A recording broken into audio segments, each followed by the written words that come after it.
سب سے بڑی شفاعت شفاعت کبریٰ ہے، جس کے اندر جناب رسول اللہ صلی اللہ علیہ وسلم کی شفاعت کی وجہ سے تمام مخلوق، مسلمان غیر مسلمان، کافر، متقدمین متاخرین، سب کے لیے کامیابی واقع ہے۔ وہ ہے یوم قیامت میں جبکہ سب کے سب محشور ہوں گے اور سب کو محشر کے میدان میں روک دیا جائے گا، کسی کے اوپر شفقت نہیں ہوگی، سب کے سب محشر کے میدان میں سخت گرمی اور انتہائی تکلیف کے اندر ہیں۔ آفتاب سب کے سامنے قریب ہے، کوئی درخت نہیں ہے، کوئی مکان نہیں ہے، کوئی چھتری نہیں ہے، کوئی چیز سایہ کرنے والی نہیں، بدن پر کپڑے بھی نہیں ہیں، سب کے سب ننگے ہیں۔ سخت گرمی کی وجہ سے پسینہ آ رہا ہے، کسی کا پسینہ گردن تک ہے، کسی کا پسینہ سینے تک ہے، کسی کا پیٹ تک ہے، کمر تک ہے، ران تک ہے، گھٹنے تک ہے، حسب الاعمال لوگ پسینے کے اندر شرابور، اور کوئی ذریعہ آرام کا نہیں ہے۔ اس وقت میں سب کو پریشانی ہو اور جناب باری سبحانہ و تعالیٰ کی طرف سے کسی کے لیے سامان راحت نہیں ہے، الا عباد اللہ المخلصین۔ فرمایا گیا سبعۃ یظلهم اللہ فی ظلہ یوم لا ظل الا ظلہ، 7 آدمیوں کے اوپر اللہ تعالیٰ کا سایہ ہوگا اس دن جب کہ کوئی سایہ نہیں۔ علاوہ ان 7 کے اور بھی کچھ لوگ ذکر کیے گئے ہیں، بخاری میں آئے گی یہ روایت۔ تو عام مخلوق سب کی سب جمع ہے، مرد اور عورت، چھوٹے اور بڑے، اور انتہائی تکلیف کا سامنا ہے۔ کوئی پرش جناب باری سبحانہ و تعالیٰ کی طرف سے عام خلق کے لیے نہیں ہے۔ لوگ تنگ ہو کر کے آپس میں مشورہ کریں گے کہ جناب باری سبحانہ و تعالیٰ سے دربار میں سفارش کرنی چاہیے کہ وہ جس کو چاہے دوزخ میں بھیجے، جس کو چاہے جنت میں بھیجے، مگر ہم کو اس حوالات سے، اس محشر کے عذاب سے نجات دے۔ اس کو انگریزی میں انڈر ٹرائل کہتے ہیں اور اردو میں حوالات کہتے ہیں۔ قید خانے میں اتنی تکلیف نہیں ہوتی قیدی کو جتنی حوالات میں ہوتی۔ جو لوگ جیل گئے ہیں وہ اس کو بخوبی پہچانتے ہیں۔ تو حوالات میں سب کے سب ہیں، حوالات کے اندر جتنی بھی تکلیف ہو وہ سزا میں شمار نہیں کی جاتی۔ سزا تم کو 2 برس کی ہوئی، 4 برس کی ہوئی، تو جو دن جیل میں گزرتے ہیں وہ کٹ جاتے ہیں، مگر حوالات میں جو دن گزرتے ہیں وہ کٹتی نہیں۔ اس بات سے قیدی کو حوالات کے اندر بڑی سختی۔ ہم اہل محشر آپس میں مشورہ کر کے قرار دیں گے کہ چلو حضرت آدم علیہ السلام کے پاس، وہ ہمارے سب کے باپ ہیں، وہ ہماری بارگاہ خداوندی میں سفارش کریں، اور اللہ تعالیٰ ہم کو حساب لے کر کے جس کو چاہے چھوڑے، جس کو چاہے سزا دے، مگر حساب کا دروازہ کھولے۔ تو سب متفق ہو کر حضرت آدم کے پاس گئے۔ حضرت آدم سے کہتے ہیں کہ آپ صفی اللہ ہیں، آپ ہمارے سب کے بات ہیں، آپ ہماری سفارش کیجیے، دیکھیے ہم جس مصیبت کے اندر گرفتار ہیں، اللہ تعالی ہمارا حساب لے کر کے جو خوشی چاہے گا۔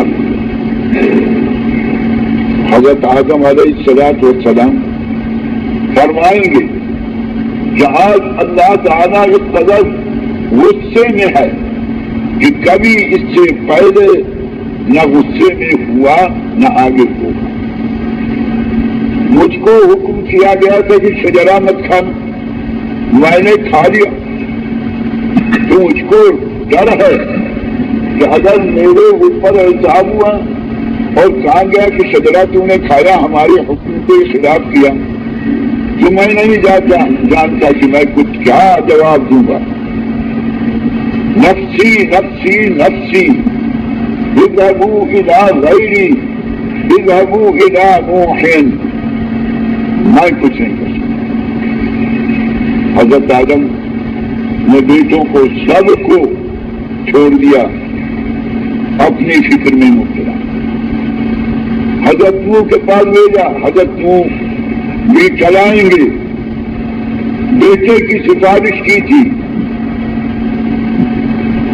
ان ابنی من اہلی وان وعدک الحق وانت احکم الحاکمین۔ تو وہ سفارش پر اعتراض ہوا تھا، یا نوح انه ليس من اہلک انه عمل غیر صالح فلا تسألنی ما ليس لك به علم انی اعظک ان تکون من الجاہلین۔ اس قدر ڈانٹا گیا ہے۔ حضرت نوح علیہ السلام اس ڈانٹ پڑنے پر اس وقت تو پریشان ہوئے اور کہا رب انی اعوذ بک ان اسألک ما لیس لی بہ علم والا تغفر لی وترحمنی اکن من الخاسرین۔ مگر اسی کا اثر کچھ وقت ہوگا۔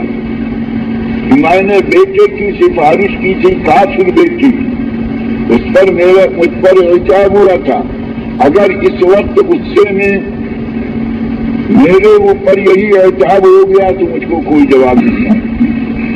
نفسی نفسی نفسی اذهبوا الى غیری اذهبوا الى ابراہیم فانه خلیل اللہ۔ ان کے پاس بھیجیں گے، وہ اسی طرح سے حضرت موسیٰ کے پاس اپنی عاجزی کا اظہار کرتے ہوئے حضرت موسیٰ کے پاس بھیجیں۔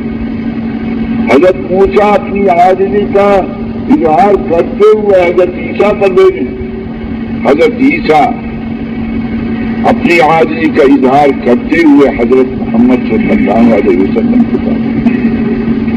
حضرت محمد صلی اللہ علیہ وسلم فرماتے ہیں انا لہا، میں اس کام کو کروں گا، میں شفاعت کبریٰ عمل میں لاؤں گا، اور کھڑے ہو جائیں گے، کوئی پس پیش نہیں کریں۔ کیوں؟ حضرت محمد صلی اللہ علیہ وسلم کو مثل اور انبیاء کے ایک دعا دی گئی تھی۔ ہر پیغمبر کو اللہ تعالیٰ جب بھیجتا ہے تو اس کو ایک دعا قطعی دیتا ہے، تم جو چاہو وہ مانگو، ہم قطعاً تم کو دیں گے۔ ایک دعا کے اندر قطعی وعدہ ہوتا ہے۔ یوں سینکڑوں ہزاروں دعائیں پیغمبر کی قبول ہوتی ہیں، مگر کسی پر قطعی وعدہ نہیں، ایک دعا پر قطعی وعدہ ہوتا ہے۔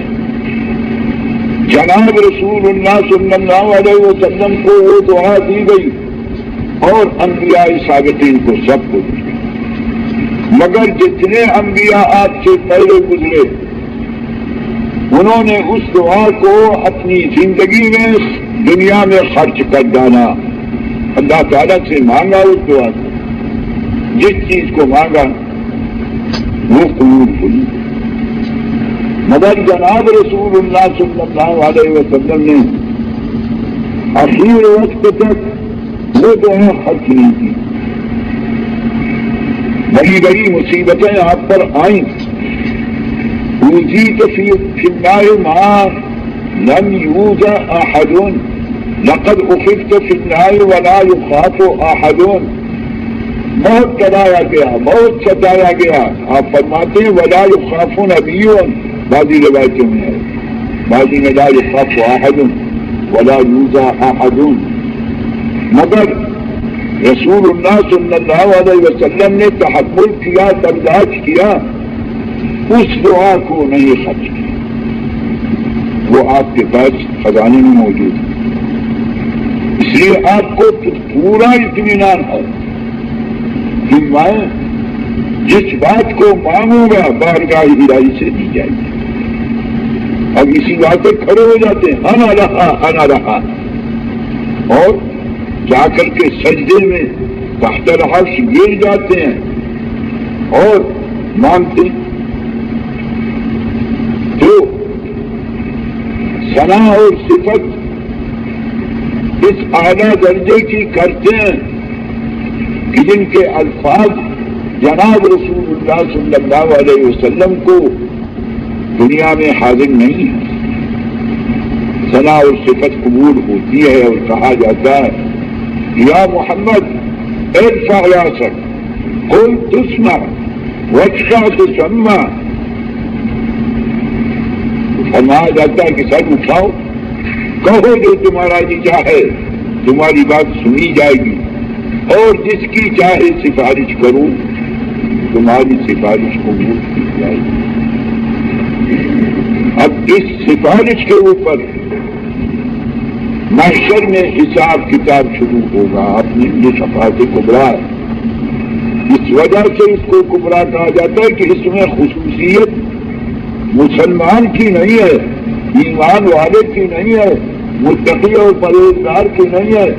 ہر انسان، صغیر و کبیر، مومن اور کافر، کالا اور گورا، ایشیاتی کو یورپین، سب کی سفارش کی ہے، مرد اور عورت. یہ شفاعت کبریٰ. جناب رسول اللہ صلی اللہ علیہ وسلم اس شفاعت کے کرنے والے ہیں. آپ کے لیے اور بھی شفاعتیں مخصوص ہیں، مگر یہ شفاعت کبریٰ ہے. رسول اللہ صلی اللہ علیہ وسلم کی تمام عالم پر عظمت اس شفاعت کبریٰ سے ظاہر ہوگی. سب کے ساتھ آپ کی دنیا میں بہت سے منکر ہیں آپ کی نبوت کے، آپ کی عظمت کے، مگر محشر میں سب اقرار کریں گے